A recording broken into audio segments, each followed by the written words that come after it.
কি হলো লেঙাৰে খোজকাঢ়ি আছে যে কি হ'ল জানো এই ভৰিৰ সৰু গাঁঠিটো ফুলি আছে আৰু ভৰিটো ইমান বিষাইছে ওজন বাঢ়িছে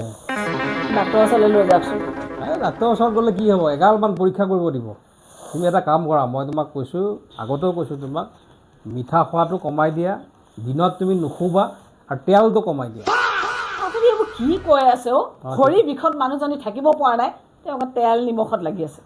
সপ্তাহত ডক্তৰৰ ওচৰলৈ লৈ যাম পে'মেণ্ট এটা ফচি আছে পে'মেণ্টটো আহি লওক ডক্তৰৰ ওচৰলৈ গ'লেতো জানাই দেখোন কিমানবোৰ টেষ্ট কৰিব দিয়ে অহা সপ্তাহত সেই মানুহজনী বাচি থাকোঁতে নাই ঠিক নাই বিষত তেওঁক অহা সপ্তাহত নিয়ে আপুনি যে তেলৰ কথা কৈছে আপুনি মাহত কেইলিটাৰ তেল আনে মোক কওকচোন মাত্ৰ 2 লিটাৰ তেলতে মই মাছ মাংস কণী আলহী এইবোৰ চব সুধিও মই 2 লিটাৰতে গোটেই মাহটো কটাই দিওঁ আমাৰ লগৰ যে মঞ্জু সেইদিনা তাই গিৰিয়েকক পাইছিলোঁ নহয় গিৰিয়েকে কৈছে নহয় বোলে সিহঁতক হেনো মাহত 5 লিটাৰকৈ তেল লাগে সিহঁতৰোতো আমাৰ নিচিনাকৈ দুটা মানুহ আচ্ছা ক'বলৈ আহিছে আকৌ তেল আৰু যে আপুনি ওজনৰ কথা ক'লে এইটো আপোনাৰ ইয়াত খাই খাই মই শকত হোৱা নাই এইটো মই জন্মৰ পৰাই শকত মই জন্ম হওঁতে কিমান ওজন আছিলে জানে মই জন্ম হওঁতে 5 কেজি ওজন লৈ জন্ম লৈছিলোঁ 5 কেজি নহয় মানে 3.5 কেজি আছিলোঁ মই তাকো নৰ্মেল ঘৰতে হৈছিলোঁ মই জন্ম হোৱা দেখি আইতাই অবাক হেৰৌ এইজনীক তই কেনেকৈ জন্ম দিলেও মাক কৈছে কথা ক'বলৈ আহিছে আৰু হোৱাৰ কথা নক'ব দেই শুবলৈ মই ক'ত সময় পাওঁ আপুনি কওকচোন সেইখন আমাৰ কপালত নাই লিখা হোৱাটো শুলে মানুহ শকত হৈ বোলে কথা ক'বলৈ আছে শুবলৈ সময়ো থাকিব লাগিব নহয় সেই যে কাউৰী পুৱাতে বিচনাৰ পৰা উঠিলোঁ তাৰপিছত ঘৰ সৰা ঘৰ মোচা কাপোৰ ধোৱা তোমাৰ আকৌ ভাত বনোৱা চাহ বনোৱা সেইবোৰ কৈ থাকোঁতে একদম গোটেই দিনটোৱে যায়গৈ আকৌ দুপৰীয়া ভাত খাই উঠো মানে হৈ বেলি পশ্চিমেই পায়গৈ কাপোৰ কানি সুমুৱাই লৈ আহি আকৌ ঘৰটো সাৰি পেলাই গোসাঁই সেৱা কৰোঁ মানে গধূলি চাকি বন্তি লগাওঁ মানে চাহ খাবলৈ হয় আকৌ বহিয়ে থাকে নহয় চাহ খামকৈ আকৌ চাহ কাপ খাই মেলি আকৌ পাচলি কাটিব হয়েই ৰাতি কেতিয়া শুলোঁ বাৰু আপুনি কওকচোন বিচনাত আৰু আপুনি ক'লেই হ'বনে দিনত শুলে মানুহ শকত হয় বুলি কিন্তু মোৰ লগৰ এজনীয়ে ব্ৰেকফাষ্ট কৰিও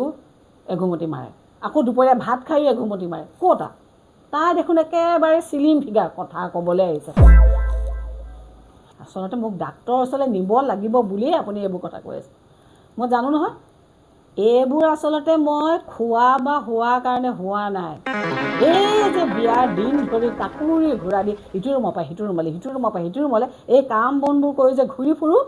সেইবোৰৰে পৰিণতি তাৰমানে এতিয়া সেই ভৰিৰ পৰা আৰম্ভ হৈছে এনেকৈ হৈ আহি যিমানে বয়স বাঢ়িব একেবাৰে চুলিলৈকে বিষ হ'ব আৰু মই গম পাই গৈছোঁ তাৰমানে সেইটোহে কথা এতিয়া তাৰমানে ভাবি আছে আপুনি এইক যদি ডাক্তৰৰ ওচৰলৈ লৈ যাওঁ কেনেবাকৈ যদি ডাক্তৰে হস্পিটেলত কেইদিনমান থাকিবলৈ কয় তেতিয়া এই ঘৰৰ ভাত বনোৱা বাচন ধোৱা ঘৰ মোচা ঘৰ সাৰা এই কামবোৰ কোনে কৰিব সেইটো কাৰণে আচলতে আপুনি মোক হস্পিটেললৈ লৈ হ'লনে আকৌ মিঠাইৰ বিচনাখনটো কোনে দিব মানে চেনি চেনিটো মই চাহত চেনি খাওঁ নেকি বাৰু আপুনি কওকচোন মিঠাইটোহে কেতিয়াবা খাওঁ আৰু কেতিয়াবা মানে কেতিয়া নাপাওঁ আপুনিতো মিঠাই নানেই ঘৰলৈ কেতিয়াবা আলহী আহিলেহে পাওঁ আৰু আলহী কেতিয়া আহে সপ্তাহৰ মূৰত আহোঁতে তেওঁলোকে 10টামান মিঠাই লৈ আহে আপুনিতো আৰু মিঠাই চিঠাই নানে এই প্ৰথমবাৰতে চাহ দিওঁতে দেখোন 2-3টা একেলগে গ'লে আৰু যিকেইটা থাকিলে পিছদিনাখন আপোনাক সুধো খাব নেকি বোলে মই নাখাওঁ তো পেলাই দিওঁ নেকি ইমান দামী মিঠাইকেইটা সেইকাৰণে খাই থৈ দিওঁ আৰু সেইটো কাৰণে মই শকত হ'লোঁ নে খালে শুলে এইবোৰত মানুহ শকত নহয় মানুহে টেনশ্যন ডিপ্ৰেশ্যনতো শকত হয় কি কাৰণে যে বিষালোঁ ডিপ্ৰেশ্যন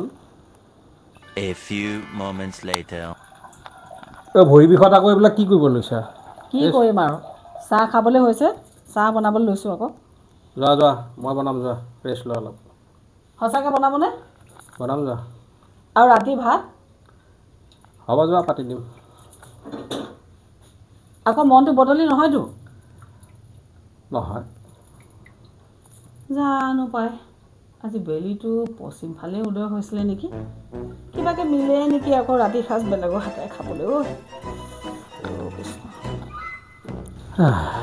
এনেকৈ চলিব লাগিব